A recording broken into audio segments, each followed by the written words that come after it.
Стою материться на местных жителей, которые устраивают такие помойки в таком прекрасном лесу, но грибы со мной не согласны, особенно маслята.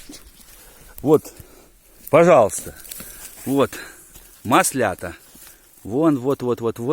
И вот пошли. Пока я, конечно, делаю репортаж, кое-кто уже в наглым образом собирает. И вот, да. И вот еще. И вот еще. И вон еще. Помойка. А маслята любят.